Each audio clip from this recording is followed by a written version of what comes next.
All right, it bears repeating what a grievance is. Judgments, attack, thoughts of separation, any barrier to peace, seeing yourself as a victim. These are the things that are grievances in your life, and this is what's keeping you from seeing reality as it truly is. Lesson 86, which covers lessons 71 and 72, is summarized this way. Only God's plan for salvation will work. It is senseless for me to search wildly about salvation. It's senseless to search. The search will get you nowhere. It is a revelation. It is a recognition. I have seen it in many people and in many things, but when I reached for it, it was not there. I was mistaken about where it is. I was mistaken about what it is. I will undertake no more idle seeking. Only God's plan for salvation will work, and I will rejoice because his plan can never fail. God's plan for salvation will save me from my perception of this. This is no exception in God's plan for my salvation. Let me perceive this only in the light of God's plan for salvation. It is constantly questioning your perception. That is how truth is revealed. Don't assume that your perception is right. Question it, especially if it's taking away your peace. In lesson 72, holding grievances is an attack on God's plan for salvation.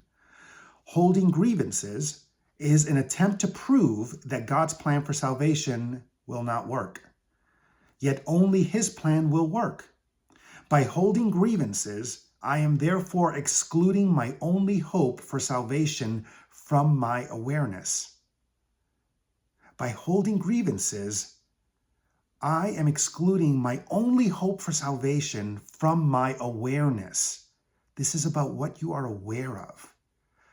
I would no longer defeat my own best interests in this insane way.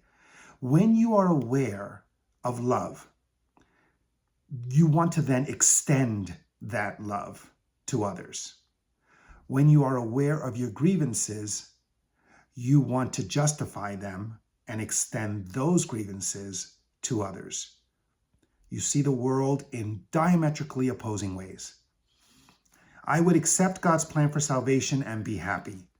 Specific applications for this idea might be in the forms of, I am choosing between misperception and salvation as I look on this.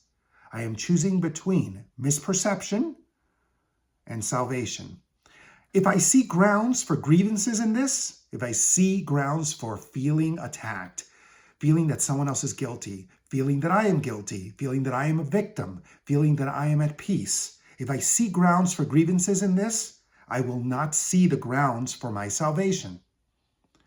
And if you want to look at salvation as a way of experiencing God's presence, recognizing God's presence in your life, recognizing that you are a channel that divine energy is moving through from a place of love, if that is what the experience looks like, then you know that it's impossible to experience it if you are seeing everything through the grounds of grievances.